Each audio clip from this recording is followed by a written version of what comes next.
Bismillahirrahmanirrahim. Assalamualaikum warahmatullahi wabarakatuh. Perkenalkan, nama saya Yusviati dengan NIM 03201125 dari Universitas Muhammadiyah Buton, Pendidikan Guru Sekolah Dasar Fakultas Keguruan dan Ilmu Pendidikan. Di sini saya akan membahas tentang tugas dari mata kuliah Wawasan Kemaritiman, yaitu pertama, pengertian zona ekonomi eksklusif, kedua, cakupan dari zona ekonomi eksklusif, dan yang ketiga, hak dan kewajiban negara di zona ekonomi eksklusif. Sekilas saya akan membahas tentang zona ekonomi eksklusif, yaitu merupakan batas wilayah suatu negara yang mana zona ekonomi eksklusif ini merupakan batas wilayah lautan di suatu negara. Zona ekonomi eksklusif atau biasanya disebut dengan ZEE adalah zona yang luasnya 200 mil dari garis datar pantai, yang mana dalam zona tersebut sebuah negara pantai mempunyai hak atas kekayaan alam di dalamnya dan berhak menggunakan kebijakan hukumnya, kebebasan bernavigasi, terbang di atasnya, ataupun melakukan penanaman kabel atau pipa. Konsep dari ZEE muncul dari kebutuhan yang mendesak, sementara akar sejarahnya berdasarkan pada kebutuhan yang berkembang semenjak tahun 1945. Untuk memperluas batas jurisdiksi, sumbernya mengacu pada persiapan untuk UNCLOS III, Dasar Republik Indonesia Nomor 5 Tahun 1983 tentang zona ekonomi eksklusif. Indonesia menyebutkan bahwa zona ekonomi eksklusif Indonesia adalah jalur di luar dan berbatasan dengan laut wilayah Indonesia, sebagaimana ditetapkan berdasarkan undang-undang yang berlaku tentang perairan Indonesia yang meliputi dasar laut, tanah di bawahnya, dan air di atasnya. Dengan batas terluar 200 mil laut, diukur dari garis pangkal laut wilayah Indonesia. Cakupan zona ekonomi eksklusif yaitu angka yang dikemukakan mengenai lebarnya zona ekonomi eksklusif adalah 200 mil atau 370,4 km. Kelihatannya angka ini tidak menimbulkan kesukaran dan dapat diterima oleh negara-negara berkembang dan negara-negara maju.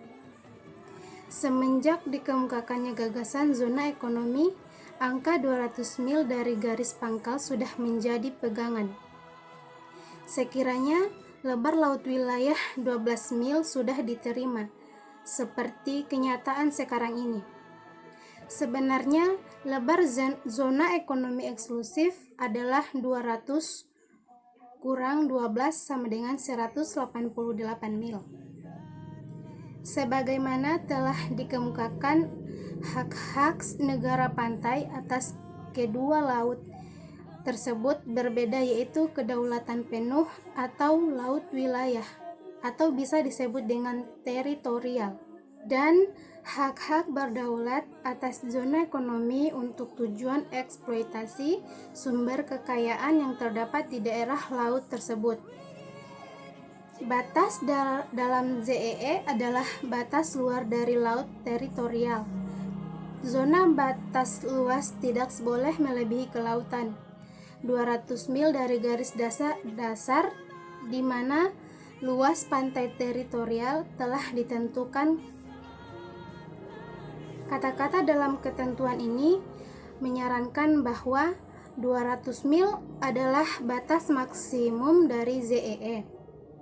Sehingga jika ada suatu negara pantai yang menginginkan wilayahnya ZEE kurang dari itu, negara itu dapat mengajukannya.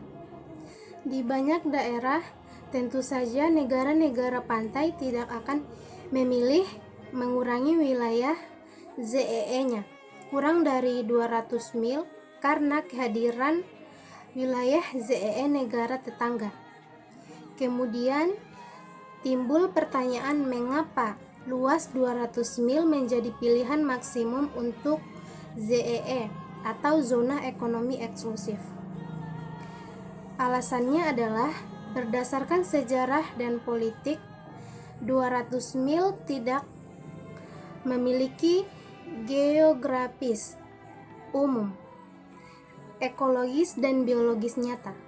Pada awal UNCLOS, zona yang paling banyak diklaim oleh negara pantai adalah 200 mil. Diklaim negara-negara Amerika, Latin, dan Afrika. Lalu, untuk mempermudah persetujuan penentuan batas luar ZEE atau zona ekonomi eksklusif, maka dipilih figur yang banyak mewakili klaim yang telah ada. Tetapi, tetap mengapa batas 200 mil dipilih sebagai batas luar jadi pertanyaan. Menurut Profesor Holik, figur 200 mil dipilih karena suatu ketidaksengajaan. Dimulai oleh negara Chili. Awalnya, negara Chili mengaku termotivasi pada keinginan untuk melindungi operasi paus lepas pantainya. Industri paus hanya menginginkan zona seluas 50 mil, tapi disarankan bahwa seluruh contoh diperlakukan. Dan contoh yang paling menjanjikan muncul dalam perlindungan zona adalah diadopsi dan Deklarasi Panama 1939. Zona ini telah disalahpahami secara luas bahwa adalah 200 mil, padahal faktanya luas beraneka-ragaman dan tidak lebih dari 300 mil. Hak dan kewajiban negara di negara zona ekonomi eksklusif. Hal ini diatur dalam Pasal 4 Undang-Undang Nomor 5 Tahun 1983 tentang Zona Ekonomi Eksklusif Indonesia yang menyebutkan bahwa di zona ekonomi eksklusif, Republik Indonesia mempunyai dan melaksanakan 1. Hak berdaulat untuk melakukan eksplorasi dan eksploitasi, pengelolaan dan konservasi sumber daya alam hayati dan non-hayati dari dasar laut dan tanah serta air di atasnya, dan kegiatan-kegiatan lainnya untuk eksplorasi dan eksploitasi ekonomis zona tersebut seperti pembangkitan tenaga air, arus, dan angin. 2. Yurisdiksi yang berhubungan dengan 1. Pembuatan dan penggunaan pulau-pulau buatan, instalasi-instalasi dan bangunan-bangunan lainnya. 2. Penelitian ilmiah mengenai kelautan. 3. Perlindungan dan pelestarian lingkungan laut. Hak-hak lain dan kewajiban-kewajiban lainnya berdasarkan konvensi hukum laut yang berlaku, yaitu 1. Sepanjang yang bertalian dengan dasar laut dan tanah di bawahnya.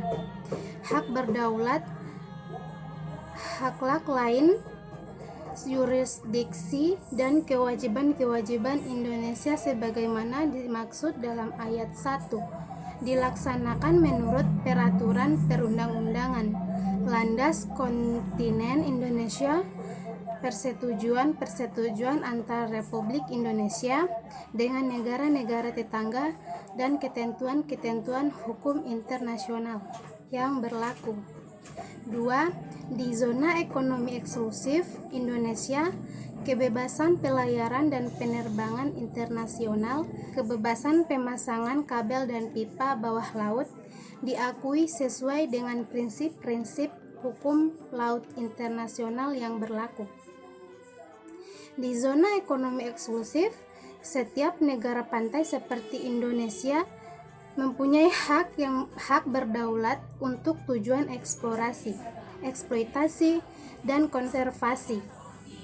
dan mengelola sumber daya alam baik hayati maupun non-hayati di perairannya, dasar hukum dan laut, dan tanah di bawahnya, serta untuk keperluan ekonomi di zona tersebut, seperti produksi energi dari air, arus, dan angin. Hak berdaulat Indonesia yang dimaksud oleh undang-undang ini tidak sama atau tidak dapat disamakan dengan kedaulatan penuh yang dimiliki dan dilaksanakan oleh Indonesia atas wilayah perairan Nusantara dan perairan pedalaman Indonesia.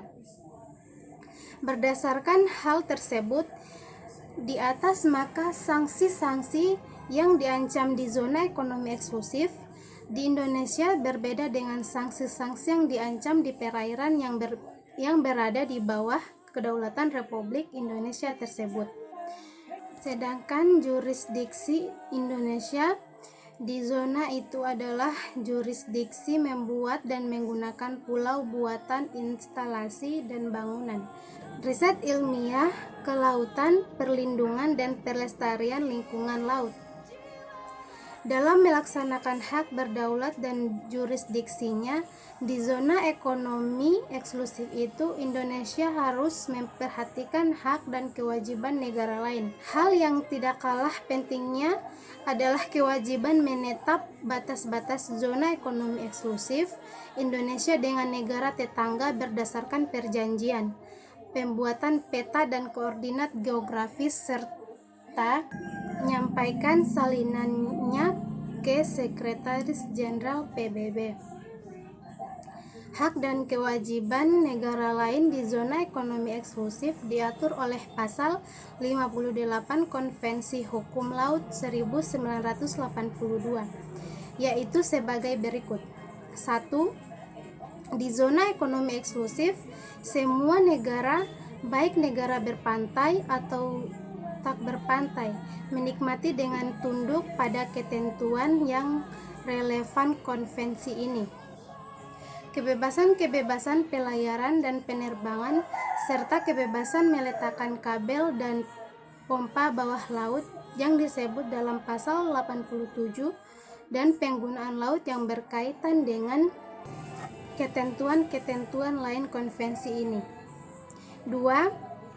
Pasal 88 sampai pasal 115 dan ketentuan hukum internasional lain yang berlaku ditetapkan bagi zona ekonomi eksklusif. Ketiga, dalam melaksanakan hak-hak memenuhi kewajiban berdasarkan konvensi ini di zona ekonomi eksklusif, negara-negara harus memperhatikan sebagaimana mestinya hak-hak dan kewajiban negara pantai dan harus mentaati peraturan perundang-undangan yang ditetapkan oleh negara pantai sesuai dengan ketentuan konvensi ini dan peraturan hukum internasional. 4. Di zona ekonomi eksklusif Indonesia, semua negara, baik negara pantai maupun negara yang tidak berpantai, mempunyai hak kebebasan pelayaran dan penerbangan, kebebasan memasang kabel dan pipa bawah laut, dan penggunaan sah lainnya menurut hukum internasional dan konvensi hukum laut 1982. Dalam melaksanakan hak-hak kebebasan tersebut, negara lain harus menghormati peraturan perundang-undangan Indonesia sebagai negara pantai yang mempunyai zona ekonomi eksklusif tersebut.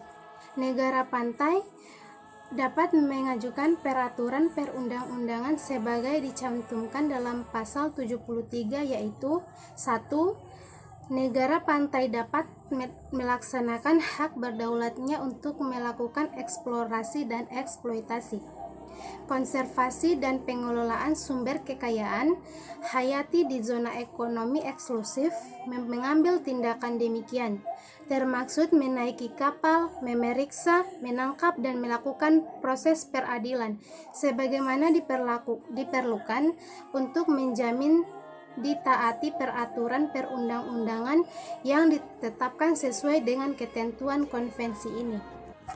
Yang kedua, kapal-kapal yang ditangkap, dan awalnya kapal harus segera dibebaskan setelah diberikan suatu uang jaminan yang layak atau bentuk jaminan lainnya. Yang ketiga, hukuman negara pantai yang dijatuhkan terdapat pelanggaran peraturan perundang-undangan perikanan di zona ekonomi eksklusif tidak boleh mencangkup pengurungan jika tidak ada perjanjian sebaliknya antara negara-negara yang bersangkutan atau setiap bentuk hukuman badan lainnya. Keempat, dalam penahanan kapal asing, negara pantai harus segera memberitahukan kepada negara pantai